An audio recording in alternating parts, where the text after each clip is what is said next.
reçu d'observation, y en a-t-il? Je n'en vois point. Le procès-verbal est adopté sous les réserves d'usage. Monsieur le Premier ministre, Mesdames et Messieurs les ministres, mes chers collègues, l'ordre du jour appelle les questions d'actualité au gouvernement. Notre séance est retransmise en direct sur Public Sénat et notre site internet. Chacun veillera à la fois à la courtoisie, au respect des uns et des autres et au respect du temps. Et je donne la parole à notre collègue Robert Lofalo pour le groupe Les Indépendants. Mon cher collègue.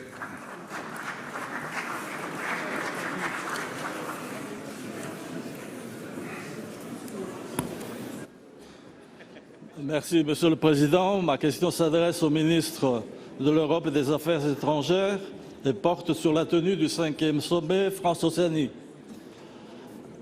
Initié par le président Jacques Chirac en 2003, ces sommets permettent de renforcer le rôle de la France et la place de ces collectivités du Pacifique dans cette région océanienne que le président Emmanuel Macron englobe désormais dans l'axe Indo-Pacifique, comme il l'a évoqué dans ses discours à Sydney et à Nouméa en mai 2018. Cet élargissement stratégique entraînera-t-il un nouveau format du sommet?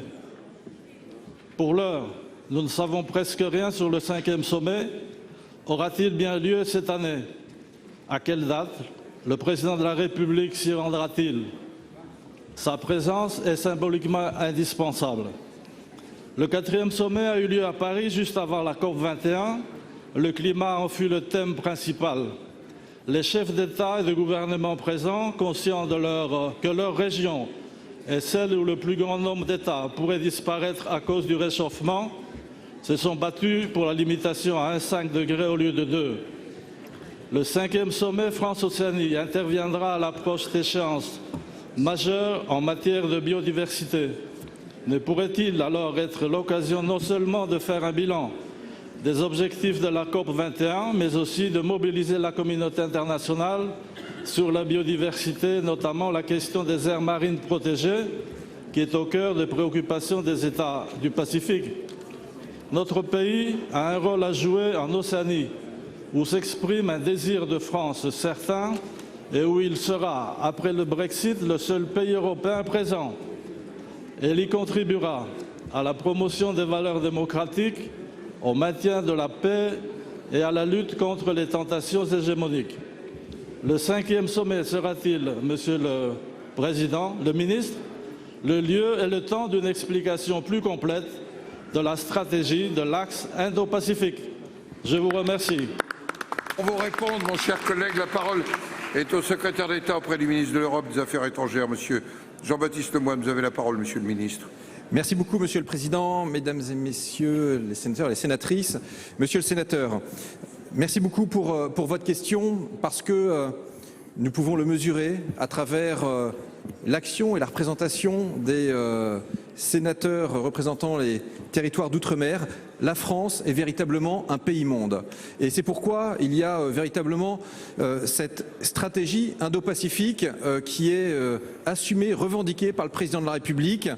Et vous le savez, en mai dernier, il a pu déjà tenir un dialogue de haut niveau avec un certain nombre de chefs d'État et de gouvernement des États insulaires voisins des territoires ultramarins concernés, et qu'il a souhaité pouvoir tenir un 5e sommet, effectivement, France-Océanie. Ce sommet se tiendra soit dans les derniers mois de l'année 2019, soit dans les tout premiers mois de l'année 2020. Il sera important parce que la France, dans le Pacifique, ce sont 1,5 million de compatriotes. C'est une richesse en termes de biodiversité inégalable. Ce sont aussi des partenariats stratégiques. Je pense en particulier à l'Australie. Et ce qui explique aussi le fait que le président de la République, le Premier ministre, de nombreux ministres, dont Frédérique Vidal dernièrement, ont pu se rendre dans cette zone. À l'ordre du jour du sommet, comme vous le proposez, il sera opportun d'agir sur l'économie verte, l'économie bleue, mais les sujets géostratégiques aussi liés à la liberté de circulation, liberté de navigation que vous évoquiez en filigrane dans votre question, eh bien, seront aussi des sujets d'intérêt commun En tous les cas, soyez assurés de la détermination du président de la République, du gouvernement, à porter une politique ambitieuse pour l'Indo-Pacifique, auquel nous participons pleinement. Merci. La parole est à notre collègue Brigitte Micouleau pour le groupe Les Républicains. Vous avez la parole, ma chère collègue, pour 2 minutes. Merci, Monsieur le Président. Ma question s'adresse à Madame la Ministre des Solidarités et de la Santé. Madame la Ministre, lundi matin, la France, la région Occitane, le département de la Haute-Garonne et particulièrement la ville du Lerme se sont réveillés sous le choc. Je souhaite d'abord apporter tout mon soutien et ma compassion aux familles endeuillées. Ce que redoutaient toutes les personnes concernées par la dépendance et par l'accueil réservé à nos aînés venait de se produire. Une crise sanitaire majeure dans un EHPAD, une situation dramatique avec le décès dans la nuit de 5 pensionnaires et l'hospitalisation d'une quinzaine de personnes. Je ne reviendrai pas, Madame, sur la chaîne des dysfonctionnements qui a conduit à ce désastre humain. Laissons la justice faire son travail. Vous avez insisté sur la volonté d'en comprendre les causes, de tirer les enseignements de ce tragique événement. Mais, Madame la Ministre, nous connaissons une partie des causes. Je vous avertissais déjà au travers de ma question orale, tristement prémonitoire du 12 février dernier. Le manque cruel d'effectifs, l'absence de revalorisation des métiers du grand âge et de leur rémunération, l'épuisement du personnel qui régulièrement, se mettant en grève, tente d'alerter sur les rythmes de travail et dénonce les conditions de prise en charge de nos aînés. L'humain n'est plus au cœur de notre mission d'accompagnement des personnes âgées, alors même que certains EHPAD génèrent des profits substantiels. Madame la Ministre, ma double question est simple. Le rapport Libault sur le grand âge et l'autonomie qui vient de vous être remis fait des propositions. Quand seront-elles mises en œuvre? Avec quel financement dédié? L'urgence est là, nous ne pouvons plus attendre. Pour vous répondre, la parole est à Madame la Ministre des Solidarités et de la Santé. Madame Agnès Buzyn, vous avez la parole, Madame la Ministre. Merci Monsieur le Président, Madame la sénatrice Micouleau. Merci évidemment de me permettre de répondre sur un enjeu majeur de société. Nous sommes tous évidemment sensibles à ce drame qui est survenu dans la nuit de dimanche à lundi dans un EHPAD de votre département. Je m'y suis rendue mardi pour rencontrer les familles des victimes et les personnes qui ont été hospitalisées, ainsi que le personnel qui était aussi très choqué. C'est un personnel très engagé, d'après les familles que j'ai pu rencontrer. Il s'agit évidemment d'un sujet sur lequel une enquête est en cours, une instruction est en cours et j'attends les résultats pour en tirer toutes les conclusions et des mesures supplémentaires, si elles doivent être prises, seront prises dans les EHPAD pour assurer une chaîne alimentaire de très grande qualité. Il y a déjà des recommandations qui existent, qui ont été faites par la Haute Autorité de Santé en 2018. Il faudra voir si celles-ci ont été bien suivies. Mais au-delà de ce drame, vous posez une question beaucoup plus générale qui inquiète tous les Français. La prise en charge du grand âge et de la perte d'autonomie, nous sommes tous concernés. Il y a urgence à agir. Il y a trop longtemps que nous reculons devant cet obstacle parce que, effectivement, cela nécessite une réorganisation complète du secteur ainsi que des financements conséquents pour améliorer la prise en charge de nos aînés, augmenter le nombre de personnels auprès des personnes âgées, améliorer la prise en charge à domicile, revaloriser les métiers. Et tout cela sont évidemment les pistes tracées par le rapport de Dominique Libault qui m'a été remis le 28 mars. Un groupe de travail en urgence va m'apporter des conclusions sur la revalorisation des métiers autour de la personne âgée. Je pense que c'est l'urgence aujourd'hui pour rendre ces métiers de nouveau attractifs et veiller à la bientraitance des personnes âgées. Mais au-delà de ça, nous remettrons évidemment un projet de loi avant la fin de l'année sur la base du rapport qui m'a été remis avec les 175 propositions de Dominique Libault qui sont en cours d'instruction et qui vont être travaillées avec les différentes parties prenantes dans un espace de concertation. Tout cela sera prêt avant la fin de l'année. Je m'y suis engagée devant les Français. Je vous remercie. Vous avez quelques secondes, Madame Micouleau. Merci Madame la Ministre. Nous serons très attentifs aux résultats. Sachez que nos aînés méritent mieux qu'un abandon de la solidarité nationale et nos personnels soignants méritent mieux aussi qu'un désengagement de l'État. Merci. Merci. La parole est à notre collègue Anne-Catherine Loisier pour le groupe de l'Union centriste. Vous avez la parole. Merci Monsieur le Président, Mesdames, Messieurs les ministres, mes chers collègues. Ma question s'adresse à Monsieur le ministre de la Forêt. Contrairement à ce que beaucoup pensent, les forêts ne sont pas immuables. Elles sont vulnérables et requièrent toute notre attention. Les forêts dont nous profitons à ce jour sont le fruit des choix et du travail des générations passées. Car aujourd'hui, nous exploitons mais nous ne plantons plus suffisamment. 80 millions d'arbres en France par an, quand l'Allemagne en plante 300 millions ou la Pologne 1 milliard. D'où les crises d'approvisionnement du chêne notamment ou encore les importations de résineux.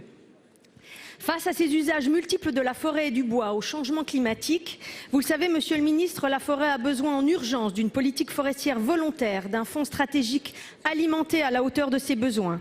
Car fragilisées depuis plusieurs mois par des déficits hydriques et des températures particulièrement clémentes, nos forêts sont victimes d'attaques de parasites et subissent des crises sanitaires d'ampleur. Le sujet pourrait paraître secondaire, sauf qu'il concerne déjà plus d'1 million de mètres cubes d'essence de résineux, soit 30% de la récolte annuelle dans les seules régions Bourgogne-Franche-Comté Grand Est. Et toute l'Europe est touchée, ce qui risque d'engorger les marchés, de faire chuter les cours, de mettre en difficulté nos entreprises et de déstabiliser durablement l'approvisionnement de secteurs stratégiques comme la construction pour lequel la France est déjà importatrice. Au-delà des pertes économiques estimées à 71 millions en Bourgogne-Franche-Comté Grand Est, l'impact environnemental lié au risque d'incendie et aux coupes rases sur des milliers d'hectares est également majeur.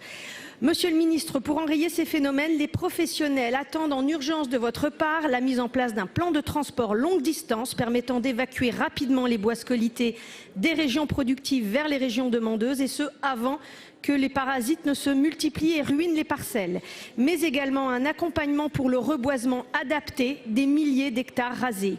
Monsieur le ministre, qu'avez-vous donc prévu pour accompagner la filière forêt-bois face à ces urgences économiques et sanitaires? Merci. Pour vous répondre, la parole est au ministre d'État, ministre de la Transition écologique et solidaire. Monsieur de Rugy, vous avez la parole, monsieur le ministre d'État. Merci, Monsieur le Président, Mesdames et Messieurs les sénateurs, Madame la sénatrice Loisier. Tout d'abord, je tiens à vous dire que nous partageons votre analyse sur l'importance de la forêt, de la filière bois et forêt pour notre pays. Nous ne la valorisons pas encore assez et nous travaillons avec le ministre de l'Agriculture pour le faire davantage dans tous les secteurs d'utilisation.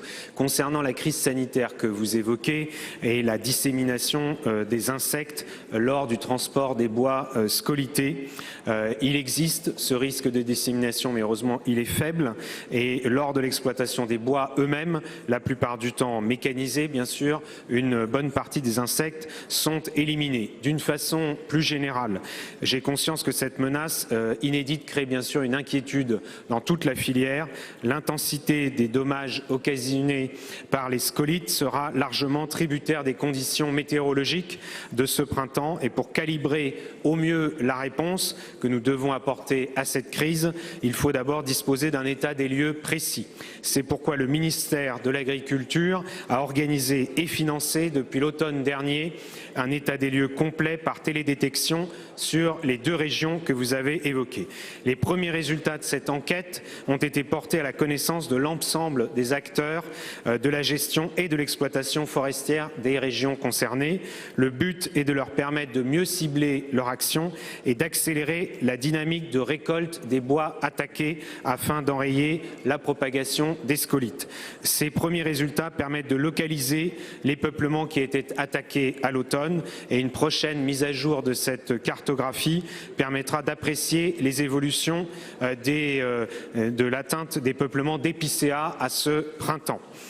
Au-delà de ces mesures d'observation, les services de nos ministères étudient actuellement le cadre dans lequel pourraient être mises en place des mesures complémentaires et soyez assurés que l'État sera aux côtés des forestiers. Merci. La parole est à notre collègue Bernard Buis pour le groupe de La République En Marche. Vous avez la parole, mon cher collègue. Merci, Président. Monsieur le Président, Mesdames et Messieurs les ministres, mes chers collègues, ma question s'adresse à Madame la secrétaire d'État chargée des personnes handicapées. Ce mardi 2 avril, c'était la journée mondiale de l'autisme. Beaucoup d'internautes ont habillé de bleu leur post sur les réseaux sociaux pour manifester leur solidarité avec cette cause. Aujourd'hui, en France, on estime qu'environ 700 000 personnes vivent avec le spectre de l'autisme, dont 100 000 enfants. Il n'y a qu'assez peu de temps que ce trouble est correctement diagnostiqué et donc les patients étaient souvent mal accompagnés jusqu'alors. Nous avons tous dans notre entourage des parents d'enfants, d'adolescents ou de jeunes adultes démunis face à la difficulté de vie ou de communication de leur enfant. J'ai en tête l'exemple d'une jeune femme, Eva, dont le diagnostic Asperger, une des diverses formes de l'autisme, ce syndrome prenant lui-même des formes multiples, a été posé très tardivement. Jusqu'à ce diagnostic, elle qualifiait ses relations sociales d'enfer. Je reprends là ces mots. L'autisme seul a ses bons côtés et ses mauvais, et je ne le vois pas du tout comme un handicap, mais plutôt comme une différence. C'est avec les autres que ça devient un handicap, un enfer. Pourtant, il a fallu commencer par ce diagnostic et ce constat, et donc par sa prise en charge pour que la vie de cette jeune femme change.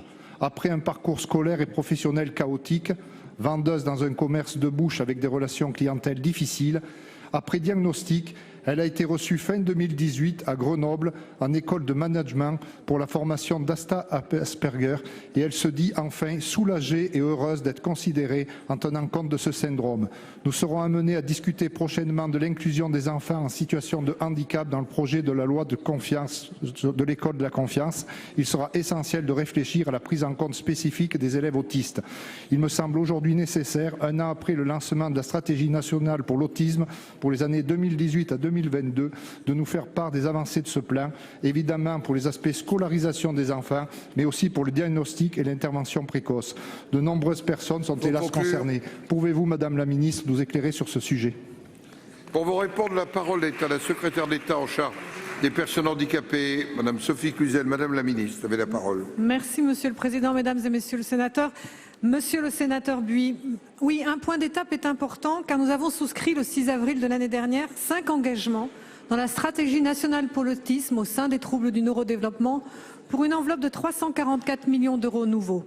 Des engagements qui sont portés par une conviction, celle de mobiliser la recherche et la science. Un objectif, faciliter le parcours de vie des personnes avec autisme et leurs familles et surtout un engagement de responsabilité collective du gouvernement. Alors d'abord, nous nous engageons en effet sur une action résolue en faveur du repérage et du diagnostic précoce des troubles neurodéveloppementaux au sein duquel est l'autisme.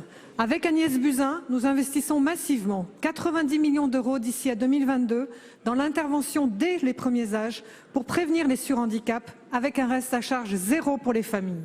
J'ai échangé hier au CAMS avec une maman qui avait été prise en charge pour son enfant dès l'âge de 2 ans. Cette petite fille qui était mutique dans sa bulle a réussi à faire au bout d'1 an de prise en charge sa rentrée à l'école maternelle.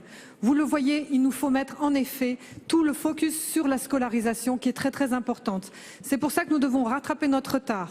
Nous avons tout l'enjeu du déploiement du grand service public de l'école inclusive avec Jean-Michel Blanquer. Il trouve des déclinaisons particulières dans le champ de l'autisme avec la création de petites classes dédiées, plus de 180 supplémentaires en maternelle, 40 en élémentaire, pour vraiment garantir un parcours de scolarisation, mais une scolarisation plus soutenante au milieu des autres. Enfin, nous améliorons la pertinence des accompagnements des personnes adultes en les diagnostiquant enfin, faisant un parcours inclusif vers le logement et l'emploi. Et nous soutenons les familles fatiguées, fragilisées par leur rôle d'aidant au long cours.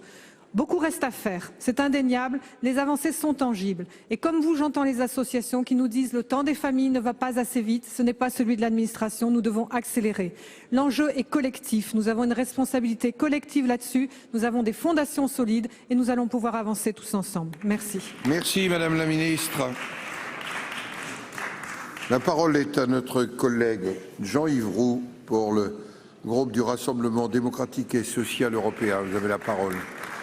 Merci Monsieur le Président, Mesdames, Messieurs les ministres, chers collègues.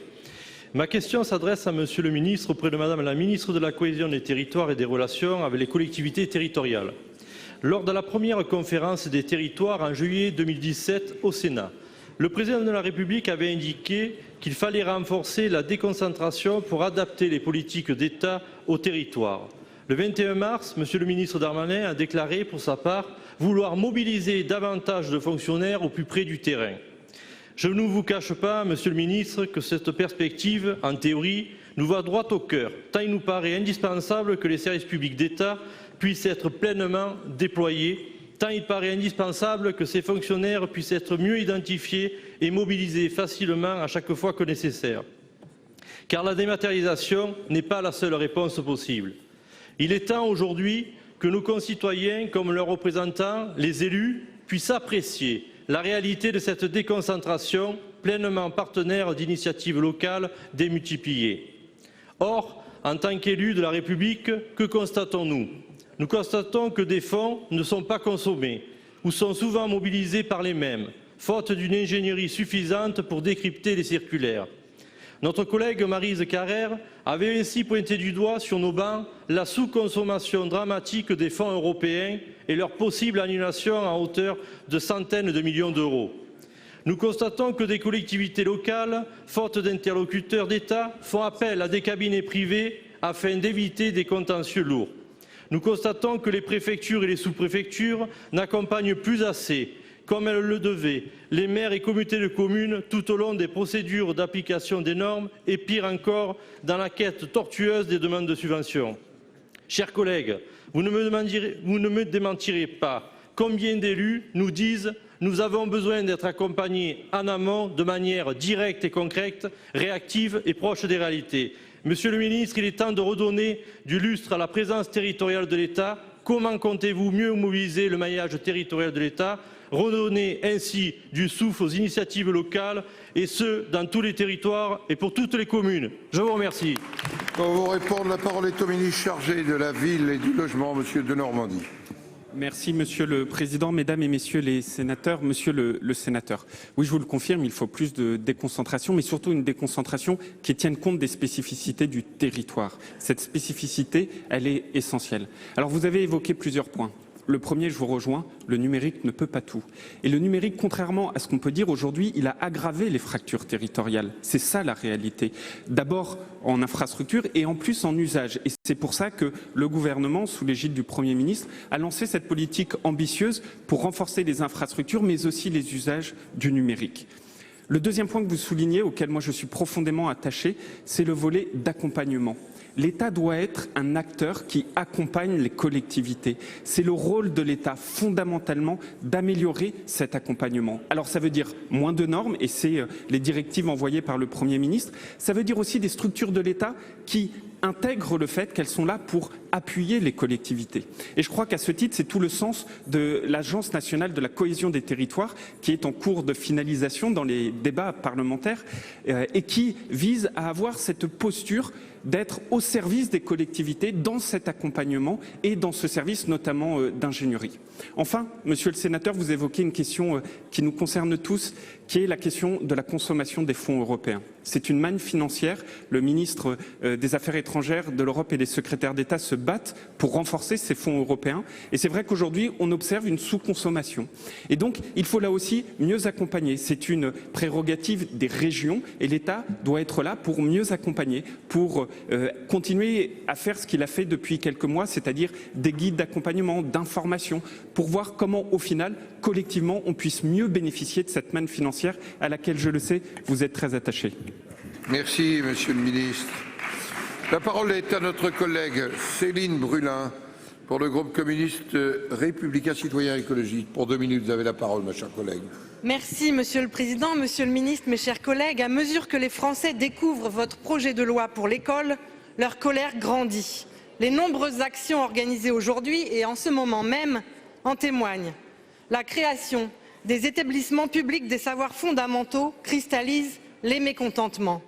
Concevoir un établissement unique, école-collège, sous gouvernance de ce dernier, c'est porter une attaque sans précédent à l'école. Dans ces établissements, les directeurs d'école disparaîtraient au profit de chefs d'établissement et d'adjoints, davantage missionnés pour gérer la pénurie de moyens que pour porter un projet pédagogique et accompagner les élèves. Peu de chance qu'ils aient le temps d'échanger avec les parents à la grille de l'école ou d'assumer les tâches multiples contribuant à la réussite des enfants dans des établissements XXL ou multisites. Mais surtout, au prétexte d'un vague intérêt pédagogique, on pourrait rationaliser, mutualiser, regrouper les écoles avec des conséquences graves. De gros établissements éloignés des familles, portant le coup de grâce aux écoles rurales. Les fermetures de classes injustifiées qui se multiplient dans nos territoires et qui conduisent à des effectifs surchargés ne suffisent-elles donc plus? Vous faut-il passer à la vitesse supérieure Ça n'est pas ce que veulent nos concitoyens. Faut-il que vous soyez sourds pour ne pas entendre la demande de proximité qui s'exprime comme jamais dans le pays, grand débat ou pas? Ma question est donc simple. Renoncerez-vous à la création de ces établissements publics des savoirs fondamentaux qui n'ont d'ailleurs fait l'objet d'aucune concertation, ni avec la communauté éducative, ni avec les associations de maires pourtant concernées au premier chef? Pour vous répondre, la parole est au ministre de l'Éducation nationale et de la jeunesse, Monsieur Jean-Michel Blanquer, Monsieur le ministre. Monsieur le Président, Mesdames et Messieurs les sénateurs, Madame la sénatrice Céline Brulin, je vous remercie pour votre question qui me donne l'occasion de donner quelques éléments de clarification et peut-être de vous rassurer parce qu'au fond, il y a beaucoup d'éléments dans votre question qui ne sont pas exacts. Premièrement, c'est l'occasion, puisque je viens de les avoir, de vous donner les chiffres de la mobilisation qui donne donc en moyenne premier et second degré 7,8% et s'agissant du premier degré 14,8%. C'est d'ailleurs 10 points de moins que la grève qui a eu lieu le 25 mars dernier. Cette mobilisation, je la prends bien entendu au sérieux, mais je voudrais que le débat d'idées se fasse autour de choses réelles. Et je voudrais donc maintenant revenir sur au moins l'un des points, qui est l'établissement public des savoirs fondamentaux. D'abord en rappelant que c'est un point parmi d'autres de la loi et que vous ne devez pas ignorer que cette loi a une dimension sociale très accentuée, avec des mesures d'ailleurs que votre parti politique a portées depuis très longtemps sans jamais pouvoir les mettre en œuvre. Je pense à l'instruction obligatoire à 3 ans. Et puis même si on fait un peu d'archéologie politique, on verrait à l'après-guerre votre parti assez favorable à l'idée d'une école qui permette de mieux lier l'école et le collège. Mais je n'ai pas le temps de développer ce point. Le fait est que l'établissement public des savoirs fondamentaux, je l'ai dit, est une option. Ce n'est certainement pas quelque chose d'obligatoire, c'est quelque chose qui réclamera l'accord et du Conseil des écoles, donc des principaux intéressés, et du collège bien entendu, mais aussi des élus locaux. J'aurai l'occasion de le dire devant cette Chambre, puisque ce sera au mois de mai que vous l'examinerez. Et vous me dites que ça n'a pas été discuté précédemment. Ça fait d'abord des dizaines d'années que cette mesure est dans, je dirais, dans les discussions, dans le débat public. Mais surtout, je suis un peu étonné qu'on me reproche de jouer le jeu du débat parlementaire, c'est-à-dire nous avons pris un amendement à l'Assemblée nationale, nous prendrons certainement des amendements ici, nous améliorerons certainement le texte, et j'imagine mal que vous puissiez nous le reprocher.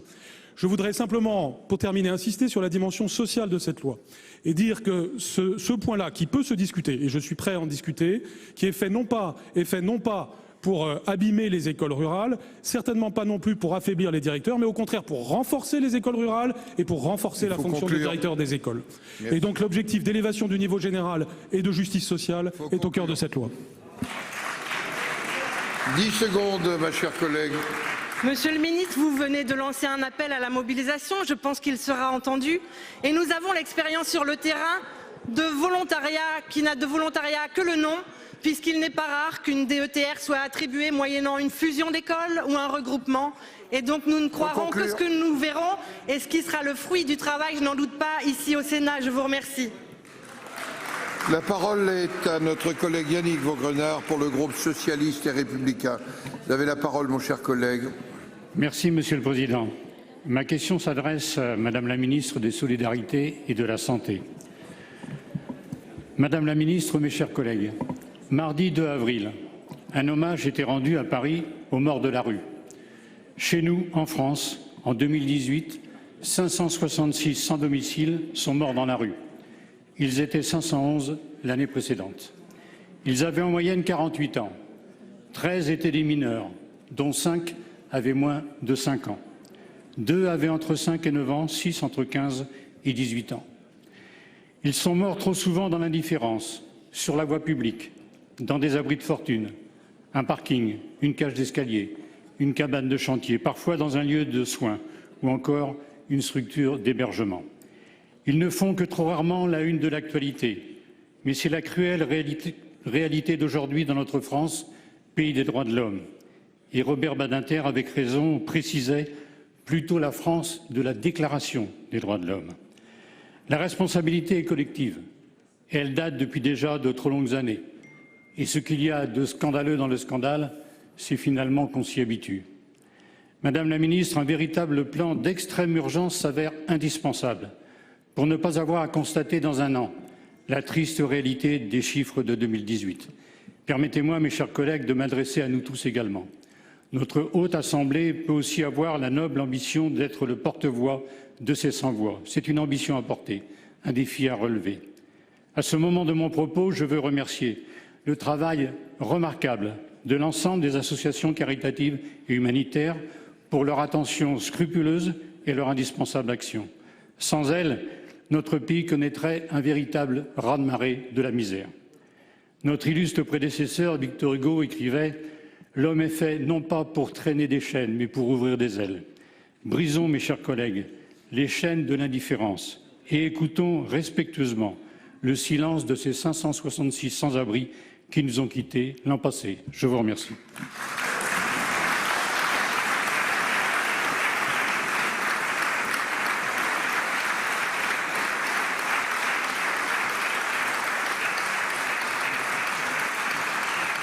Merci, mon cher collègue. Pour vous répondre, la parole est au ministre chargé de la ville, Julien Denormandie, et du logement. Merci, Monsieur le Président. Mesdames et Messieurs les sénateurs, Monsieur le Sénateur, je voudrais d'abord vous remercier et saluer vos propos. La rue, elle tue. La rue, elle tue l'hiver, mais elle tue aussi l'été. Et parfois même, la rue tue plus l'été qu'elle ne tue l'hiver. La situation que traverse notre pays, et vous l'avez dit depuis de nombreuses années, est une situation où, encore au moment où je vous parle, des milliers de personnes dorment à la rue. On s'est aujourd'hui, même parfois, et vous l'avez dit, beaucoup trop habitués au fait que des femmes et des enfants puissent dormir à la rue. Alors face à ça, qu'est-ce que nous faisons? Nous agissons avec beaucoup d'humilité face à la situation, mais beaucoup de détermination également. Nous avons ouvert, depuis mai 2017, plus de 15 000 places d'hébergement d'urgence supplémentaires. Au moment où je vous parle, notre dispositif, celui qui est sous ma responsabilité, c'est l'équivalent de la ville du Mans, de la ville de Brest. Et pourtant, il y a encore des personnes à la rue. Pour faire face à ça, il faut surtout donner la possibilité de sortir durablement de la pauvreté. C'est notamment cette politique du logement d'abord que nous avons mise en œuvre. L'année dernière, grâce à cette politique du logement d'abord qu'on a portée, en particulier avec la Fondation Abbé Pierre, on a réussi à faire sortir 70 000 personnes, soit de la rue, soit d'abris de fortune, soit de logements qui n'étaient pas dignes. 70 000. Il faut continuer avec énormément de détermination. Vous avez cité Victor Hugo. Victor Hugo disait aussi dans une de ses correspondances « Pour moi, l'idée de nation se dissout dans l'idée d'humanité. La grandeur d'une nation, elle se mesure à cette humanité, à cette solidarité qu'elle est capable d'octroyer aux plus fragiles. Soyez assurés, Monsieur le Sénateur, que nous agirons et nous continuerons à agir avec beaucoup de force, d'humilité, mais surtout de détermination face aux sans-abrisme. Merci, Monsieur le Ministre. La parole est à notre collègue Daniel Laurent pour le groupe Les Républicains. Vous avez la parole. Monsieur le Président, mes chers collègues, Monsieur le Premier ministre, d'ici la fin du quinquennat, plus personne ne paiera la taxe d'habitation sans augmentation d'impôts, a martelé le Président de la République. Depuis cette annonce non concertée, les élus attendent vos propositions, le dégrèvement étant pour l'heure financé par du déficit et donc de la dette. En octobre, on balançait son maire avec mépris. Quelques semaines plus tard, les élus de proximité étaient devenus le rempart de notre démocratie, un pilier sur lequel le gouvernement souhaitait s'appuyer. Alors que les communes, aujourd'hui, votent leur budget et à moins d'un an des municipales, les élus ont besoin de lisibilité, de stabilité, de confiance sur l'évolution de leurs ressources pour programmer leurs projets.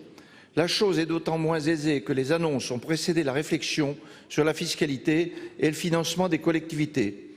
Qu'en novembre, la fronde de nos concitoyens a conduit le gouvernement à prendre 10 milliards de mesures d'urgence, sans compter celles à venir, obérant quelque peu vos projections financières.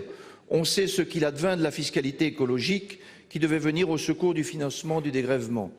Le ministre de l'Action et des Comptes publics indiquait à l'Assemblée nationale la suppression de la taxe d'habitation pour tous est confirmée, hors résidence secondaire, quid des logements vacants et des bases locatives.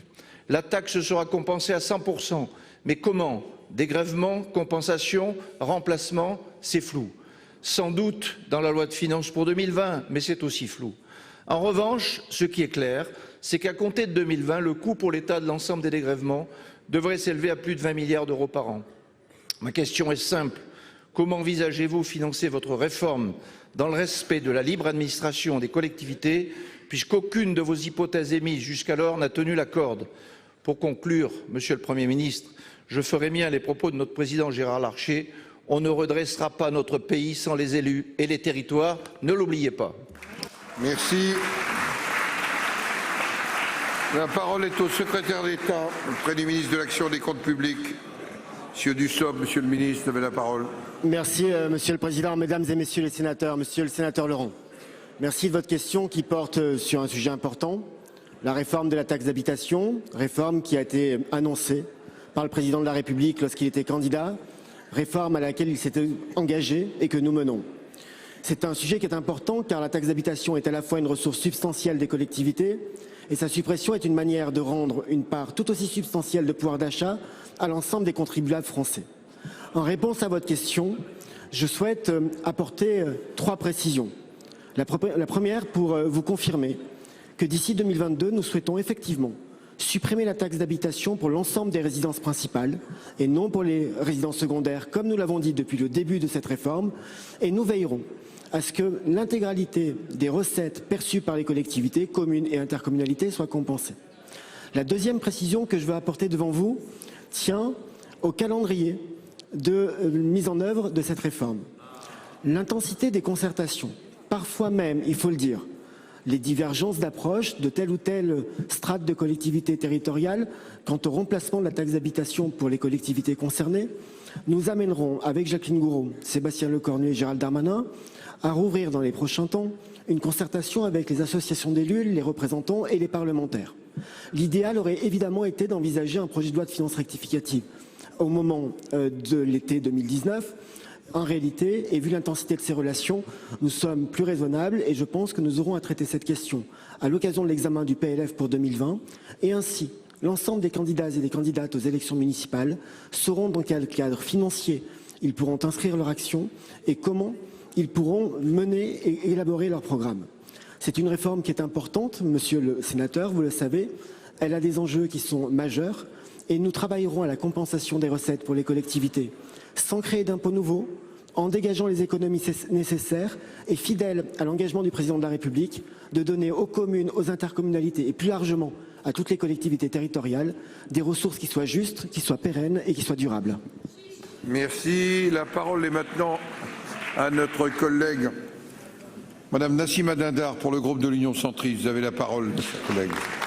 Merci, Monsieur le Président, Mesdames et Messieurs les ministres. Ma question s'adresse au secrétaire d'État chargé de la fonction publique, en charge de la fonction publique, Monsieur Dussopt. En 2018, j'ai alerté par courrier Monsieur le ministre de l'Intérieur sur la non-application du critère des centres d'intérêt matériels et moraux, dits CIM, dans les règles de mutation pour la police nationale. Le 5 février dernier, je recevais une réponse m'indiquant qu'il avait été demandé au préfet directeur général de la police nationale de faire procéder à un examen attentif de ma demande. Le Conseil d'État a été, semble-t-il, plus prompt que les services de l'Intérieur et a apporté une réponse définitive à ma question. Dans un arrêt du 18 mars, en effet, il donne raison à un fonctionnaire du corps de la police nationale qui contestait la circulaire du ministre de l'Intérieur sur les mouvements de mutation des agents du corps d'encadrement et d'application de la police nationale. L'arrêt du Conseil d'État est sans ambiguïté.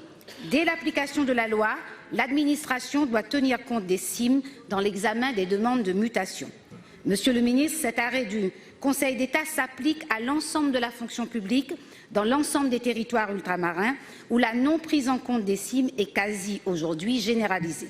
Nous sommes, nous, parlementaires, députés et sénateurs, régulièrement sollicités par des fonctionnaires ultramarins qui considèrent que leur demande d'affectation dans leur territoire d'origine a été injustement refusée, que ce soit dans la police nationale, mais aussi l'administration pénitentiaire ou encore l'éducation nationale. Aussi, je vous demande si les décisions d'affectation des fonctionnaires ultramarins pour l'année 2019 vont bien être vues par l'ensemble des administrations en prenant en compte l'arrêt du Conseil d'État du 18 mars. Je vous remercie de votre réponse. Monsieur Dussopt, pour répondre, Monsieur le ministre. Merci, Monsieur le Président. Madame la sénatrice, la question que vous posez porte effectivement sur les centres d'intérêt matériel et moraux et plus précisément sur la priorité légale d'affectation dont bénéficient les fonctionnaires d'origine ultramarine dès lors qu'ils peuvent justifier de ce centre d'intérêt matériel et moral en Outre-mer.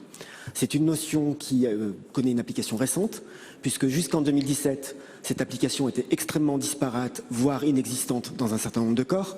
Et depuis la loi pour l'égalité réelle en Outre-mer, cette disposition a une valeur légale.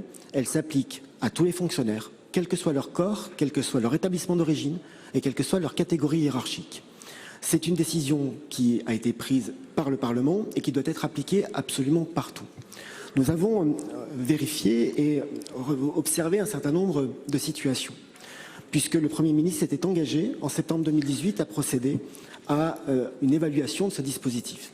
Ce que je peux vous dire à ce stade, c'est que 11% du volume total des demandes de mutation était accompagné de la reconnaissance, de la demande de reconnaissance d'un centre d'intérêt matériel et moral. Que 25% des mutations vers les territoires d'outre-mer ont été effectuées en 2018 en application de cette priorité légale d'affectation liée à la justification d'un CIMM. Et je peux aussi vous préciser que 75% des demandes de mutation vers les outre-mer déposées au titre de cette justification ont été acceptées, puisque 734 dossiers ont été acceptés sur 971 demandes de mutation. La décision récente du Conseil d'État, le 18 mars dernier, décision que vous avez rappelée, a souligné que l'application de cette disposition de la loi EROM de 2017 était une application immédiate et qu'elle concernait l'intégralité des corps. Et nous veillerons, l'ensemble des ministres et l'ensemble des responsables d'administration, à ce que cette disposition soit parfaitement respectée. Nous avons à vérifier cette application. Nous avons aussi à avoir en tête que les critères qui permettent de justifier d'un CIMM sont arrêtés par la jurisprudence et peut-être devrons-nous y travailler. Si Monsieur le Président me le permet, je termine par une phrase pour dire qu'au-delà des mutations qui permettent le retour vers les territoires ultramarins, nous travaillons aussi à la mise en place de concours nationaux à affectation locale, de manière à permettre l'adaptation des politiques de recrutement aux besoins des territoires. Prochainement, un décret sera soumis à la concertation avant de passer en Conseil d'État. Madame Dindar. Je vous remercie de votre réponse, mais vous ne m'avez pas donné entièrement satisfaction. Pourquoi? Puisque vous savez bien que la loi EROM date de 2017. Au fond, ces fonctionnaires qui ont exercé un certain nombre d'années sur le territoire national hexagonal demandent souvent le rapprochement avec un membre de la famille ou un membre vieillissant, ou eux-mêmes sont en grande difficulté psychologique, souvent parfois en arrêt maladie. Alors je vous demande son application au nom de tous ces fonctionnaires ultramarins de manière unanime sur l'ensemble des demandes d'affectation de cette année. La parole est à notre collègue Guillaume Arnel pour le groupe du Rassemblement démocratique et social européen. Vous avez la parole, mon cher collègue. Monsieur le Président, Mesdames et Messieurs les ministres, mes chers collègues. Ma question s'adresse à Madame Agnès Buzyn, ministre des Solidarités et de la Santé. Madame la ministre, je regrette d'avoir à vous poser la même question que ma collègue, mais il me semblait important, au travers de ce choix, d'exprimer aussi la solidarité des Outre-mer. Elle vous permettra néanmoins de compléter vos réponses déjà apportées à la question. Le week-end dernier, non loin de Toulouse, une vingtaine de résidents de l'EHPAD de la Chênerie auraient été victimes d'une grave intoxication alimentaire. 17 d'entre eux ont été hospitalisés et 5 ont perdu la vie. Au-delà de la colère légitime des familles et des proches, nous ne pouvons rester insensibles à ce drame comme s'il s'agissait d'un simple fait divers. Madame la ministre, vous êtes à la tête d'un grand ministère avec d'énormes responsabilités et vous avez en charge la protection des publics vulnérables. Nous ne mettons nullement en cause votre implication au quotidien pour remplir au mieux vos missions. Vous le faites avec conviction, confiance et rigueur. Mais un tel drame interroge forcément l'opinion publique et les parlementaires, car nous sommes nombreux à avoir un ou plusieurs EHPAD dans nos territoires. Avec toutes les réserves d'usage, puisqu'une enquête est en cours, pouvez-vous nous éclairer sur l'état d'avancement des investigations d'une part, car d'après les dernières informations presse d'aujourd'hui, les personnes seraient pour la plupart décédées par étouffement consécutif au vomissement. Et d'autre part, quelles actions le gouvernement envisage-t-il pour rassurer les parents et les pensionnaires en EHPAD afin de garantir une meilleure sécurité et une meilleure surveillance de ces personnes? Merci. Pour vous répondre, la parole est à Madame la ministre des Solidarités et de la Santé. Madame la ministre. Merci Monsieur le Président. Monsieur le sénateur Guillaume Arnel, Vous avez raison, évidemment, il nous faut d'une part faire toute la lumière sur cette affaire pour en tirer évidemment les leçons et garantir à nos concitoyens que les personnes âgées et plus généralement les personnes vulnérables placées dans le secteur médico-social bénéficient de toutes les garanties qu'il faut à la chaîne alimentaire. Mais au-delà de ça, vous nous obligez évidemment à rappeler l'engagement du gouvernement sur un grand plan dédié à la prise en charge des personnes âgées et de la dépendance que nous proposons de traduire par une loi d'ici la fin de l'année. Concernant malheureusement l'EHPAD de la Chêneraie que j'ai eu l'occasion de visiter mardi, l'enquête nous distille au fur et à mesure qu'elle suit son cours un certain nombre d'informations et il ne me revient pas aujourd'hui de commenter évidemment ce qu'a dit le procureur tant que cette enquête n'est pas close et que nous ne pouvons pas garantir d'avoir la totalité des informations pour décider de mesures correctives s'il en faut. Concernant la chaîne alimentaire, aujourd'hui un travail est en cours. Il y a déjà des recommandations de la Haute Autorité de Santé qui doivent être mises en œuvre dans tous les EHPAD et dans tout le secteur médico-social. Ces recommandations sont en train d'être renouvelées et elles servent normalement au référentiel de visite des établissements puisque tous ces établissements font l'objet de visites de contrôle régulières par des organismes certifiés. Il se trouve que dans cet EHPAD, les cuisines avaient été visitées le 19 février dernier et l'organisme de contrôle n'avait pas révélé de dysfonctionnement. Cela ne veut pas dire que le jour du drame, il n'y en ait pas eu, mais en tous les cas, le contrôle avait eu lieu. Concernant le grand plan de la dépendance, il est évident que nous devons mettre un accent particulier, nous l'avons dit, sur les métiers, sur le nombre de personnes auprès des personnes âgées, mais également sur les problèmes de bientraitance. Nous avons eu un rapport, celui de M. Denis Piveteau, qui met l'accent sur cette nécessité de mieux former les professionnels et leur donner des outils pour être bien traitants auprès des personnes vulnérables. Nous sommes totalement engagés pour avoir une feuille de route qui s'inscrira dans la loi. C'est une nécessité. Nous devons rassurer et les Français et tous les proches des familles et tous les proches des personnes qui sont aujourd'hui hébergées. Je vous remercie. Monsieur Ornel. Merci pour toutes ces précisions, Madame la Ministre. S'il est vrai que le risque zéro n'existe pas, nous devons tout faire pour éviter de tels drames et surtout tout mettre en œuvre pour que les pensionnaires d'EHPAD soient encore mieux accompagnés et encadrés. Merci. La parole est à notre collègue Jean-Luc Fichet pour le groupe socialiste et républicain. Vous avez la parole. Ma question s'adresse à Madame la ministre des Solidarités et de la Santé. Madame la ministre, la France réalise des efforts importants pour assurer une formation d'excellence à nos futurs médecins et ainsi garantir la qualité des soins dispensés à nos compatriotes. Ce sont les établissements d'enseignement supérieur public qui réalisent logiquement cette formation. Elle est donc légitimement gratuite. Le coût moyen de formation d'un étudiant est estimé à environ 150 000 € sur toute la durée du cursus. L'État et les collectivités investissent ensuite massivement pour inciter les médecins à s'installer dans les territoires qui en ont le plus besoin. L'an passé, je vous ai demandé un état des lieux de l'ensemble de ces dispositions et de leur coût pour la puissance publique sans jamais avoir obtenu de réponse. Madame la ministre, comment expliquer à nos concitoyens et aux élus locaux qu'avec autant d'investissements, nous n'arrivions pas à doter les territoires ruraux, mais aussi périurbains sensibles, de médecins en nombre suffisant. À Morlaix, à 1 heure du CHU de Brest, comment comprendre que le service de cardiologie de l'hôpital public a fermé ses portes faute de cardiologues, alors que la clinique privée de la ville a opportunément développé son offre de consultation cardiologique? Comment expliquer que l'on laisse s'installer des médecins dans des zones déjà surdotées sans utiliser le levier du déconventionnement? Comment expliquer que malgré toutes les mesures incitatives, nous n'arrivions pas à les faire s'installer là où il y a un réel besoin? Madame la ministre, ma question est simple. Allez-vous rendre public le coût de l'ensemble des dispositifs d'aide à l'installation des médecins? Allez-vous prendre des mesures de déconventionnement des médecins qui s'installeraient en zone dense et des mesures coercitives pour qu'ils s'installent dans les zones sous-dotées? Je vous remercie. Merci. Pour vous répondre, la parole est à Madame la ministre Agnès Buzyn. Vous avez la parole. Merci Monsieur le Président, Monsieur le Sénateur Jean-Luc Fichet.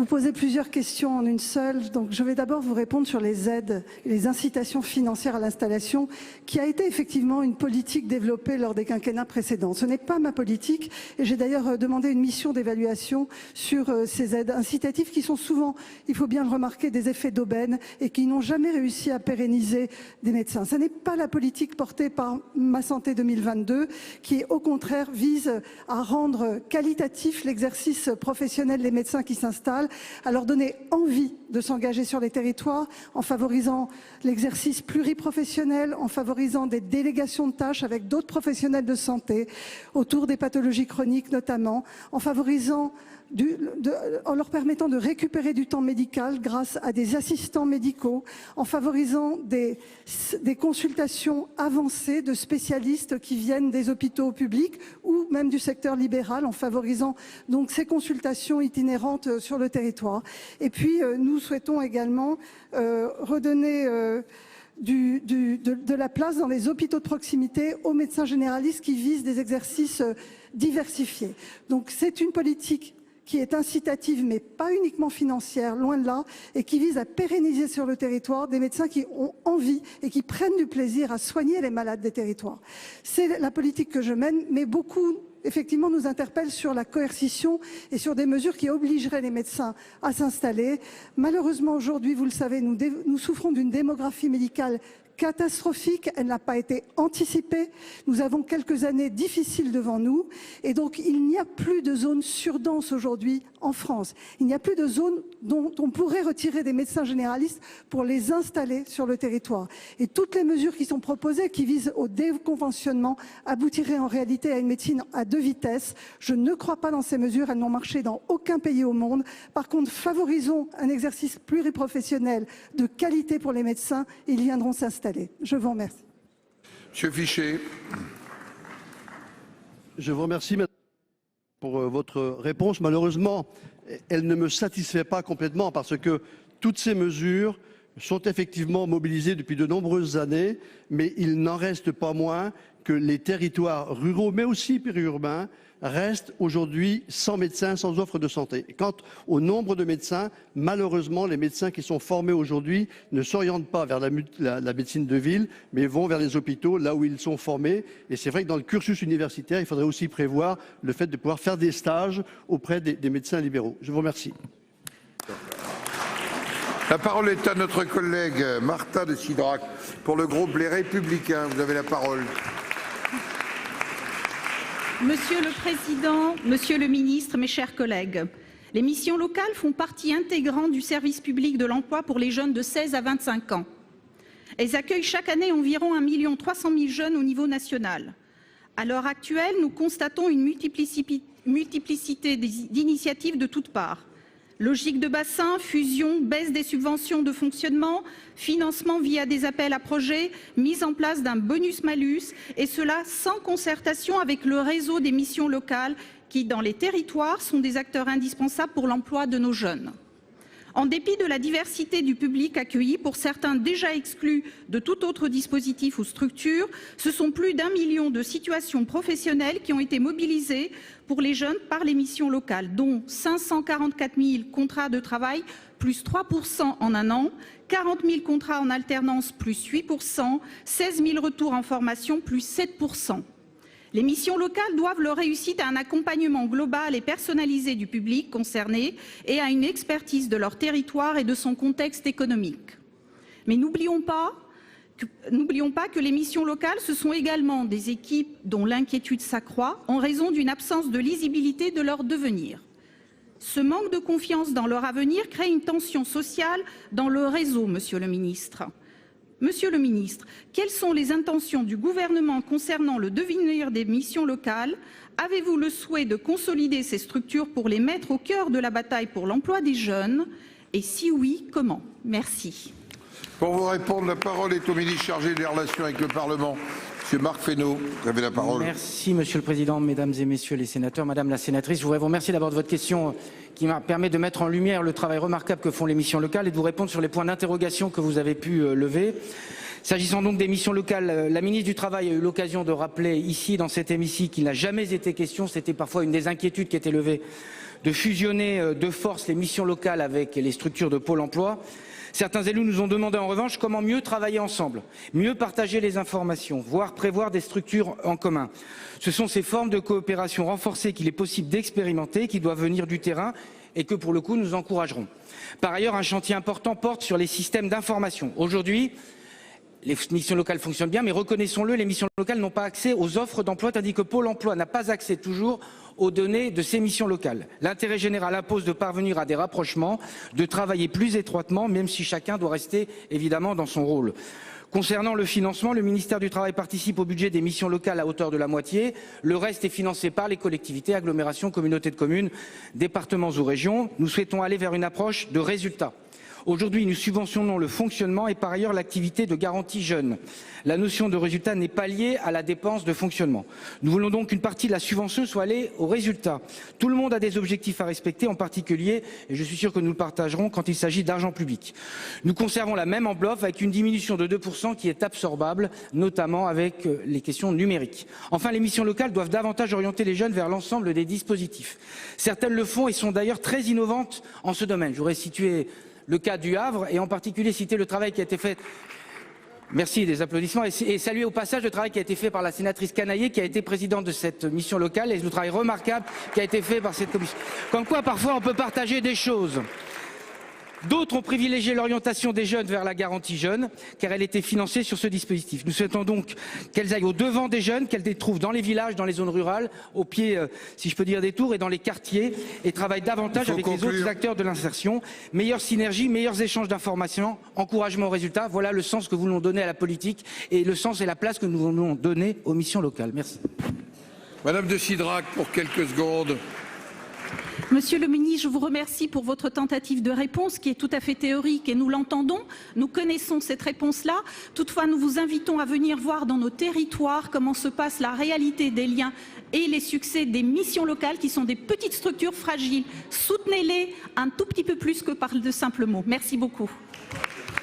Merci. La parole est à nos collègues Cédric Perrin pour le groupe Les Républicains. Vous avez la parole. Monsieur le Président, Mesdames et Messieurs les ministres, mes chers collègues, ma question s'adresse à Monsieur le ministre de l'Économie et des Finances.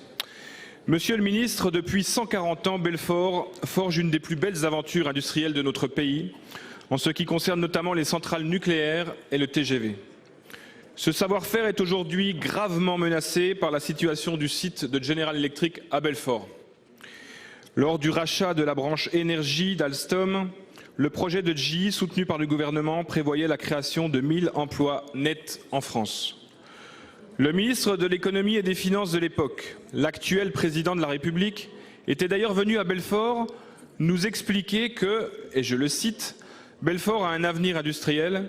Cet avenir industriel fait partie d'abord des engagements pris de part et d'autre et ces engagements sont suivis par le gouvernement. » Depuis, c'est la suppression de 264 postes.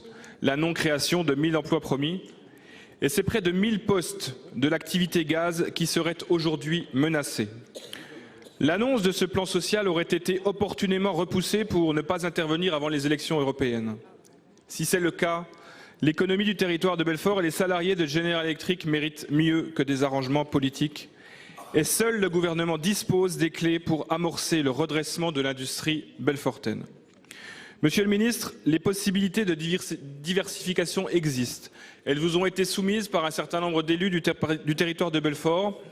C'est notamment le programme d'EDF pour augmenter la durée de vie du parc nucléaire dont les turbines vapeur sont fabriquées à Belfort. C'est aussi le marché très porteur des moteurs d'avion portés par Safran et General Electric Aviation. C'est encore l'implantation de l'Institut national de stockage de l'hydrogène ou l'appel à projet territoire d'innovation. Alors, Monsieur le ministre, quelles orientations le gouvernement retient-il pour amorcer ce redressement urgent pour le territoire de Belfort? Merci. Pour vous répondre, la parole est à la secrétaire d'État auprès du ministre de l'Économie et des Finances, Madame Agnès Pannier-Runacher. Vous avez la parole. Monsieur le Président, Mesdames et Messieurs les sénateurs, Monsieur le sénateur Perrin, comme vous le savez, GE Alstom a toute l'attention du gouvernement et ce depuis de nombreuses années. Le 7 février dernier, Bruno Le Maire et moi-même réunissions le comité de suivi des engagements pris par GE lors de l'acquisition de la branche énergie d'Alstom.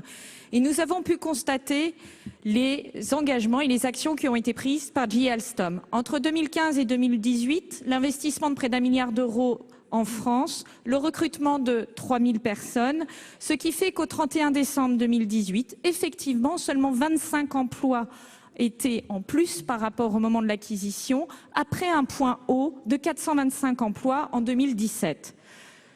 GE n'a pas réussi à recruter les 1000 emplois comme elle espérait le faire, les 1000 emplois en plus de la Valence actuelle. Et cela s'explique très bien car la transition énergétique a un impact majeur sur GE qui dépend à 50% des énergies fossiles. Elle est actuellement en train de revoir son modèle économique dans le monde entier. Dans ces conditions, nous ne restons pas les bras ballants. Nous avons mis en place un fonds de réindustrialisation abondé par GE à hauteur de 50 millions d'euros qui sera présidé par un expert industriel, associera les élus et examinera les projets industriels que vous avez mentionnés, car il ne suffit pas d'avoir des bonnes idées, encore faut-il les mettre en œuvre de manière professionnelle. Et je suis désolée, je suis myope.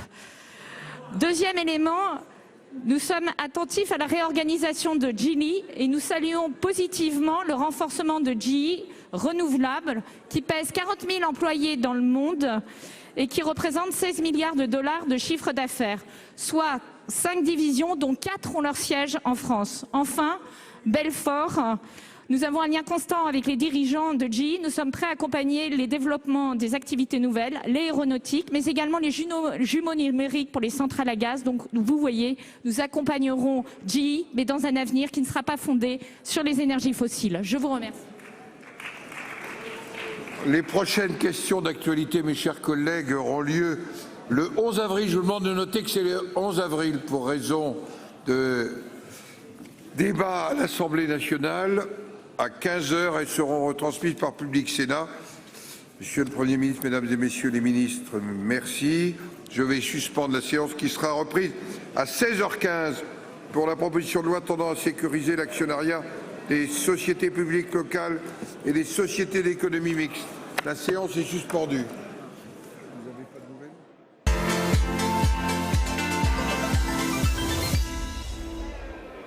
Et voilà pour ces questions d'actualité du Sénat au gouvernement, des questions qui ont été marquées par la grève des enseignants qui a lieu aujourd'hui, la grève des professeurs d'école contre la réforme de l'école menée par le ministre Jean-Michel Blanquer.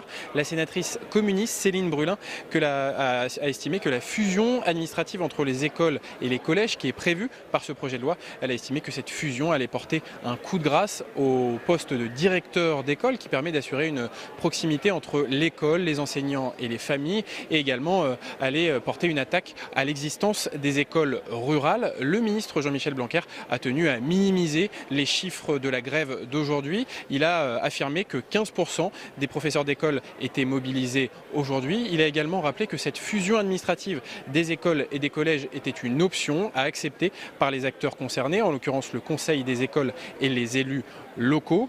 Autre sujet, l'intoxication alimentaire qui a frappé l'EHPAD de Lerme en Haute-Garonne cette semaine. 5 personnes âgées sont décédées. La ministre de la Santé, Agnès Buzyn, a tenu à répondre à 2 sénateurs, Guillaume Arnel et Brigitte Micouleau, et elle a annoncé un groupe de travail créé en urgence pour revaloriser les métiers de la dépendance, les rendre plus attractifs. Et puis elle a rappelé que le grand plan du gouvernement pour le secteur de la dépendance serait prêt d'ici la fin de l'année. Il sera présenté au Parlement fin 2019. Et puis enfin, le secrétaire d'État Olivier Dussopt a rappelé que la réforme de la fiscalité locale, qui est tant attendue par les élus locaux pour permettre le financement de la suppression de la taxe d'habitation, cette réforme de la fiscalité locale sera également prête fin 2019 dans le cadre du budget 2020. Et puis notez que les nouveaux ministres de ce gouvernement, Sibeth Ndiaye, Amélie de Montchalin et Cédric O, étaient bien présents cet après-midi dans l'hémicycle, mais ils n'ont pas pris la parole.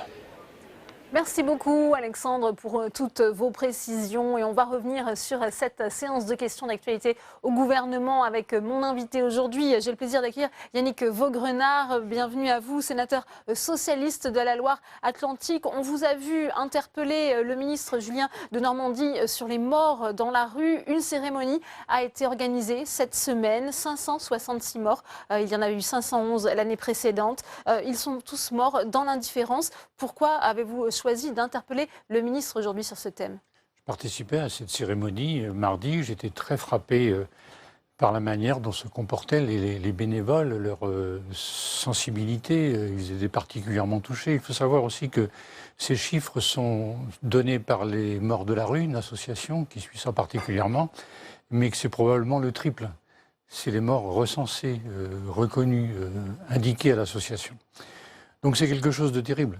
La France est un pays riche, les membres du Conseil de sécurité de l'ONU, avec, je dirais, un pouvoir économique important.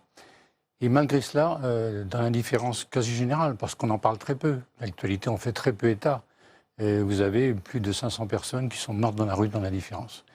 Donc je crois que véritablement, il faut un plan, non pas d'urgence, mais d'extrême urgence. Ça n'est pas possible que des familles soient dans la rue avec des enfants. Lorsque j'avais élaboré un rapport sur la pauvreté voici 4 ans, je demandais à ce qu'il y ait un numéro spécial enfants dans la rue.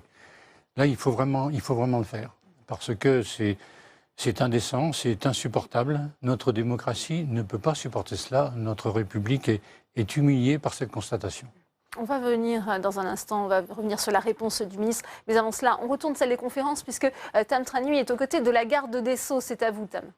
Oui, tout d'abord, Nicole Belloubet, retour sur les auditions d'hier qui se sont tenues au Sénat autour des violences à Paris à l'occasion du mouvement des Gilets jaunes.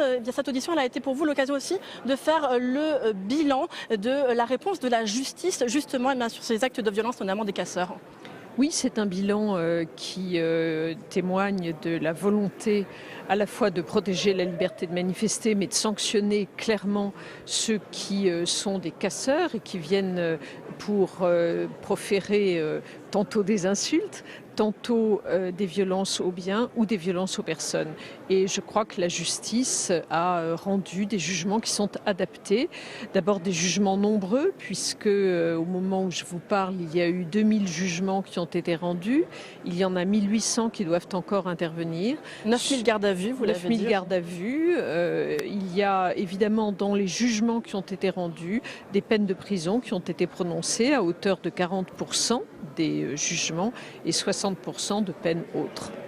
Est-ce que la coordination entre les forces de police et les magistrats est aujourd'hui suffisante? On a entendu un certain nombre de sénateurs qui jugeaient que la sévérité à l'égard des casseurs n'était pas forcément toujours au rendez-vous. Et vous avez bien indiqué, il y a quand même une partie qui ressort du ministère de l'Intérieur et une autre partie du ministère de la Justice. Je crois qu'il est important dans une manifestation qu'il y ait suffisamment d'officiers de police judiciaire qui soient en mesure d'interpeller les personnes qui commettent ces violences. Il faut ensuite évidemment que nous nous organisions pour avoir des dépôts où elles puissent être placées et puis ensuite évidemment la machine judiciaire s'enclenche. Donc je crois que tout cela est maintenant parfaitement au point avec, et je l'ai indiqué au procureur dans des textes récents, avec la possibilité d'utiliser comme élément de preuve toutes sortes de moyens comme les vidéos, des marquages ou d'autres moyens de preuve. Donc il me semble à la fois que par la présence des officiers de police judiciaire, par l'utilisation de différents moyens de preuve, nous sommes parfaitement en mesure de permettre à la justice de statuer. On attend cet après-midi la décision du Conseil constitutionnel sur la proposition de loi dite anti-casseurs, la proposition de loi Retailleau. Est-ce que pour vous, cette proposition de loi pose aujourd'hui problème, notamment sur l'article 2 et la question de l'interdiction administrative de manifester? J'ai eu l'occasion de le dire. Le Parlement a construit un système qui est un système d'équilibre entre une mesure administrative qui est fondée sur un certain nombre de critères et toujours la possibilité de contester cette mesure administrative devant le juge administratif dans des délais très courts avant la mise en application de cette mesure. Donc il me semble qu'il y a un équilibre qui a été préservé par le Parlement. Un mot pour conclure sur l'affaire. Mais j'attends et je respecterai évidemment la décision du Conseil constitutionnel. dont vous fûtes membre. Nicole Belloubet, une toute dernière question autour de l'affaire Benalla avec un nouveau rebondissement. Hier, cette interview donnée par Vincent Kras où il parle d'une part de liens extrêmement proches entre Alexandre Benalla et le président de la République, et où il dit également, le président de la République, comme beaucoup de présidents, a voulu prendre sa sécurité en main et hors des fonctionnaires de police. Et tout cela, c'était aux mains d'Alexandre Benalla. Cela accrédite le fait qu'un certain nombre de responsables de l'Élysée avaient pu omettre une partie de la vérité. Il y a énormément d'enquêtes ou d'informations judiciaires qui sont ouvertes sur ce dossier, qui concernent M. Benalla ou M. Benalla et M. Kras. Je ne vais donc pas m'exprimer sur ce sujet et notamment pas sur chacun des rebondissements qui, ici ou là, parsèment l'actualité de cette affaire. Je crois que ça n'a en soi pas grand intérêt. Pour ce qui concerne le Sénat, le bureau du Sénat a fait un article 40 à propos des auditions de M. Benalla et de M. Kras. Le parquet de Paris jugera ce qui devra être mis en œuvre à la suite de cet article 40. Merci beaucoup Nicole Belloubet d'avoir répondu à mes questions. Et non loin de vous, se tient le ministre de l'Éducation nationale, Jean-Michel Blanquer. Bonjour. Merci beaucoup de répondre à mes questions autour de la question de la grève des enseignants. Vous avez d'ailleurs eu une question à ce sujet lors de cette séance de questions d'actualité au gouvernement. Comment rassurer les enseignements qui sont nombreux à faire grève contre votre projet de loi École de la confiance, même s'ils ne sont pas de plus en plus nombreux? C'est ce que vous avez dit tout à l'heure dans l'hémicycle.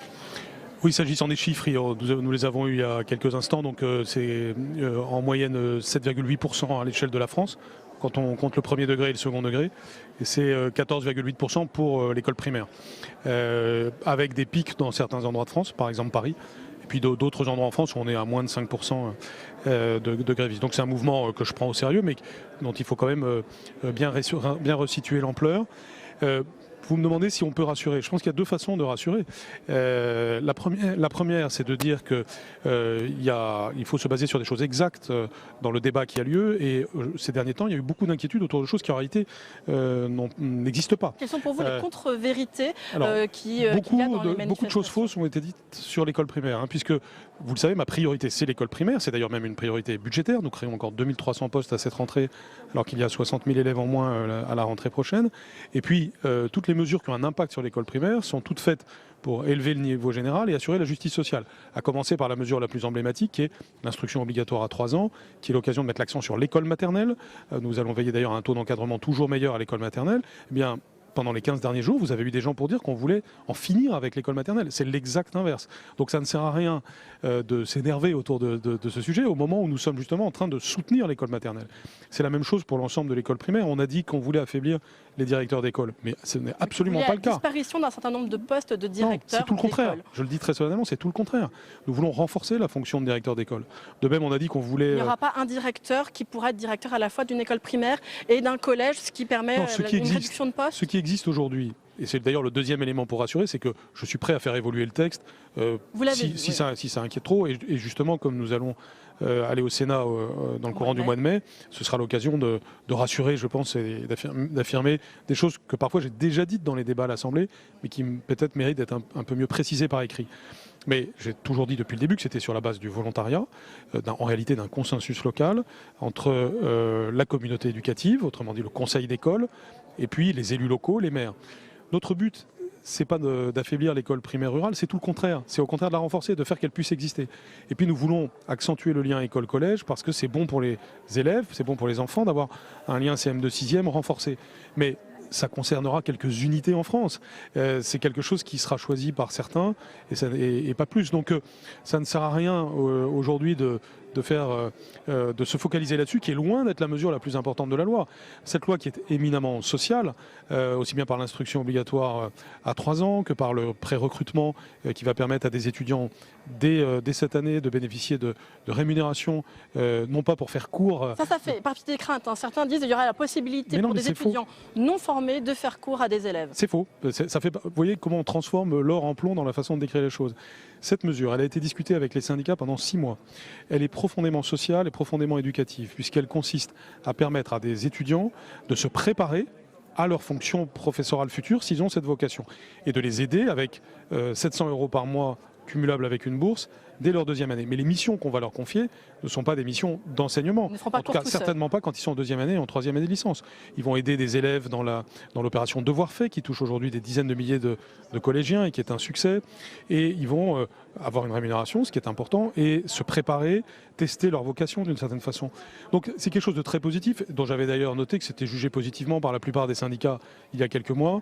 Et maintenant que ça rentre dans le débat public, il y a des caricatures qui sont faites. Mais vous voyez, même sur ce point, non seulement il y a nature à rassurer, mais je dirais qu'il y a même nature à enthousiasmer, puisque cette mesure est évidemment est très attendue par toute une série de personnes, que ce soit les étudiants concernés ou les systèmes éducatifs localement. Donc vous ne vous sentez pas fragilisé par ce mouvement de grève? Vous savez, c'est Michel toujours Blanquer. bon dans une démocratie d'avoir du débat, mais ce qui est bon, c'est que ce débat soit sur des choses réelles, et j'essaye maintenant que... Et donc, ceci me rend, comment dirais-je, optimiste sur le fait qu'à l'occasion de la discussion devant le Sénat, nous pourrons encore améliorer le texte et avoir ainsi cette logique d'école de la confiance que j'appelle de mes voeux. Eh bien, merci beaucoup Jean-Michel Blanquer d'avoir répondu à mes questions. Effectivement, ce texte arrivera au mois de mai et il y aura certainement des amendements, peut-être notamment sur la question des écoles rurales. Merci beaucoup Jean-Michel Blanquer d'avoir répondu à mes questions. Merci à vous, Tam. Ce sera effectivement en séance le 13 mai. Ça vous fait réagir les propos du ministre Jean-Michel Blanquer, Yannick Vaugrenard? Oui, ce que je pense et ce que j'entends des différents courriers que nous recevons depuis quelques semaines, c'est qu'il y a eu une absence de concertation. Dans des projets de cette importance, il faut penser à concerter les parents d'élèves, les organisations syndicales, l'ensemble de la communauté éducative. Et je pense qu'on éviterait à ce moment-là des faux pas auxquels on assiste aujourd'hui. Le Sénat, pour ce qui le concerne, fera ce qu'il doit faire par rapport à l'éducation, qui est extrêmement important. On parlait de pauvreté tout à l'heure. Il faut savoir quand même qu'il faut 6 générations pour un enfant issu de familles pauvres pour sortir de la pauvreté. Donc l'hérédité de la pauvreté est quelque chose de considérable auquel il faut s'attaquer. Le meilleur moyen de s'y attaquer, indépendamment des questions financières et de logement, c'est par l'éducation et c'est par l'école. Et c'est ça qui est vraiment important. Vous avez donc interpellé le gouvernement, c'est Julien Denormandie qui vous a répondu. Oui. Il a rappelé les efforts mis en place par l'exécutif, 15 000 places d'hébergement d'urgence, a-t-il dit. Vous avez été satisfait par cette réponse? Non, ça n'est pas suffisant. Et mon but sur un sujet aussi sensible comme celui-là, c'est en aucune manière de faire de polémique ou de politique politicienne. Ça n'aurait pas de sens. Et dans mon intervention, j'ai bien précisé que le problème que nous rencontrons aujourd'hui des hommes et des femmes dans la rue et qui meurent dans la rue, c'est un problème qui existe depuis quelques dizaines d'années. Donc ce n'est pas une question politicienne. Donc moi je pense qu'il faut un véritable Big Bang du logement social et du logement de très grande urgence. C'est pas normal dans un pays comme la France, qui est près de 600 morts dans la rue. Enfin, c'est insupportable, tout simplement insupportable, en plus des enfants. Donc il faut que tout le monde s'y mette. L'État a ses responsabilités, la puissance publique, également les élus locaux qui font un travail important, les associations qui font un travail remarquable. Sans la présence des différentes associations caritatives et humanitaires, nous assisterions à un véritable désastre, un raz-de-marée de la misère dans notre pays. Donc il faut que tout le monde se concerte, travaille main dans la main, mais financièrement, il faut que des efforts conséquents budgétaires soient faits de manière beaucoup plus importante qu'ils l'ont été durant ces 10 ou 15 dernières années, véritablement. Vous faites la proposition bien, que le Sénat soit le porte-voix de ces 100 voix, c'est-à-dire? Oui, parce que remarquez que dans le mouvement des Gilets jaunes, par exemple, dans les débats, personne n'a parlé du logement, ou très peu. Et dans le questionnaire fourni par le gouvernement, ça n'y figurait pas. C'est quand même un paradoxe. Parce que ceux qui sont dans une extrême difficulté n'ont plus la force de manifester, de protester, d'intervenir, encore moins de voter. Et donc, moi, je pense que notre Assemblée, qui est une Assemblée aussi de sagesse, historiquement, devrait véritablement avoir l'ambition d'être l'Assemblée porte-voix des sans-voix.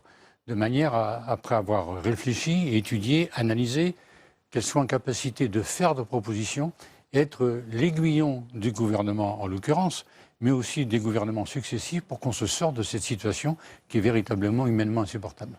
Yannick Vaugrenard, vous restez avec nous. On retourne une dernière fois à la salle des conférences puisque Tam Tranu, vous êtes aux côtés du président de la commission des finances ici au Sénat, le sénateur socialiste Vincent Éblé. Il y a eu cette confirmation d'Olivier Dussopt sur la réforme de la fiscalité, sur la suppression de la taxe d'habitation. Ça ne fera plus l'objet d'un projet de loi, mais ça sera intégré dans le PLF pour 2020.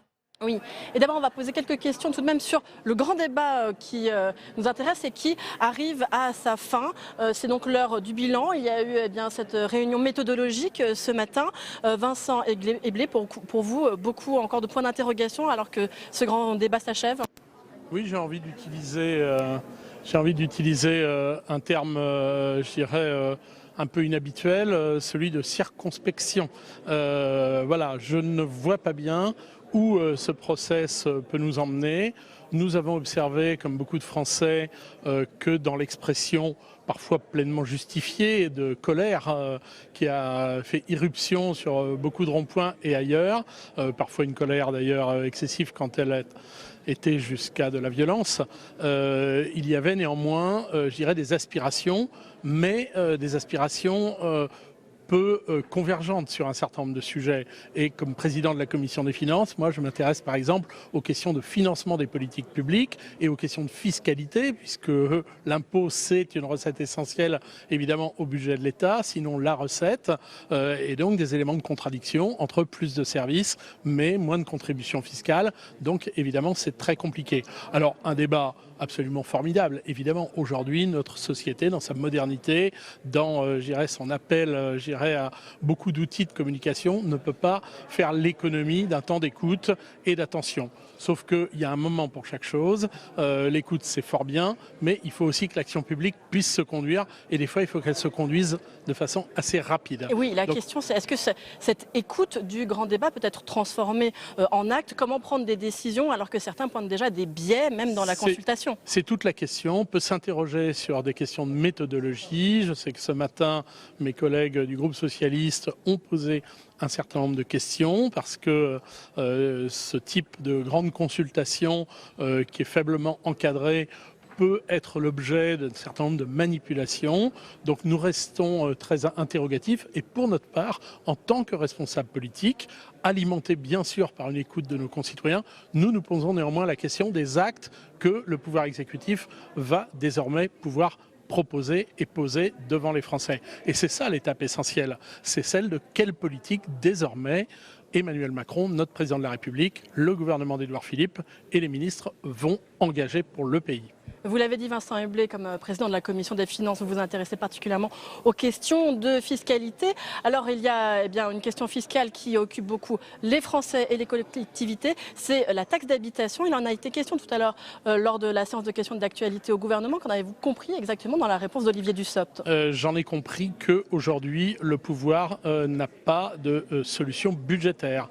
Donc, des économies d'impôts sont réclamées par tel ou tel, on les accorde, alors même que les collectivités locales n'étaient pas demandeuses de cette économie qui va impacter fortement leur budget.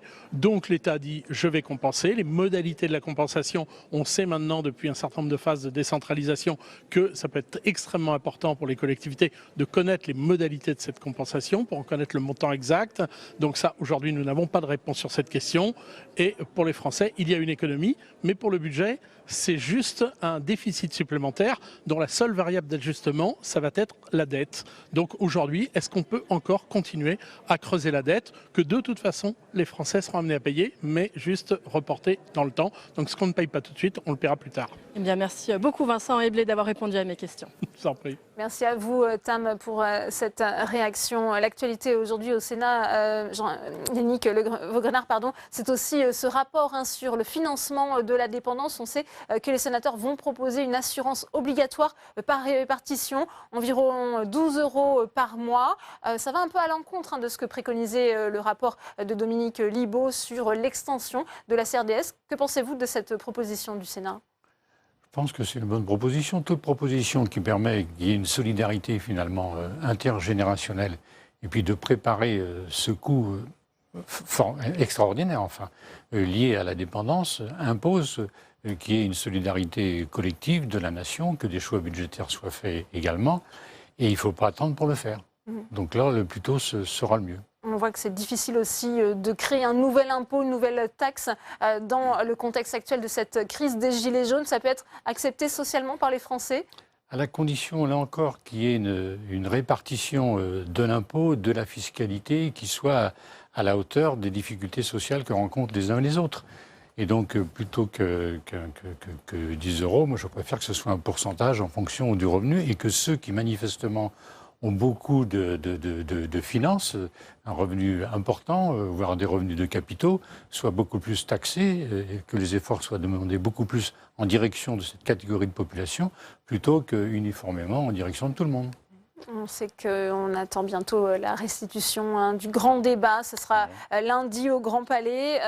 Une association que vous connaissez bien, ATD Quart Monde, a elle aussi présenté ses propositions dans le cadre de ce grand débat et propose de rendre obligatoire des études d'impact sur toute nouvelle loi ou politique publique pour savoir comment ça va impacter les 10% des plus pauvres. C'est une de vos propositions que ATD Quart Monde reprend là. Elle a raison, c'est une bonne proposition, non pas parce que moi-même je l'avais évoqué, mais à partir du moment où nous déposons un projet de loi, posons-nous systématiquement la question de savoir d'abord, concrètement, si les décrets d'application correspondront à l'esprit de la loi, première chose.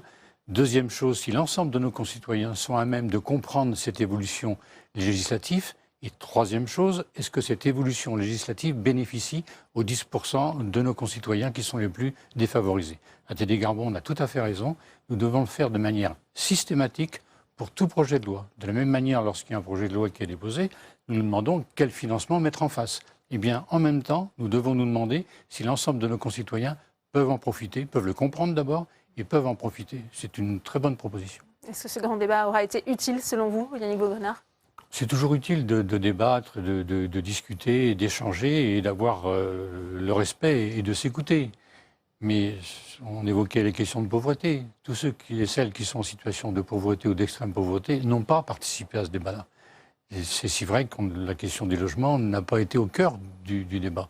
Et donc il faut aussi penser à ceux qui aujourd'hui n'ont même plus la force de s'exprimer parce que c'est des difficultés quotidiennes, c'est de savoir comment on va manger le midi ou le soir, comment les enfants vont se vêtir, quel logement on va avoir. Et donc, il faut penser à tous ces concitoyens. N'oublions pas que près de 10 millions de la population est en dessous du seuil de pauvreté. Ça n'est pas rien quand même. Eh bien, merci à vous, Yannick Vaugrenard. Merci d'être venu sur le plateau de Public Sénat. C'est la fin de cette édition. Merci à vous de l'avoir suivi. À 18h30, vous retrouvez Rebecca Fitoussi pour un nouveau numéro d'On va plus loin. Très bonne suite des programmes sur Public Sénat.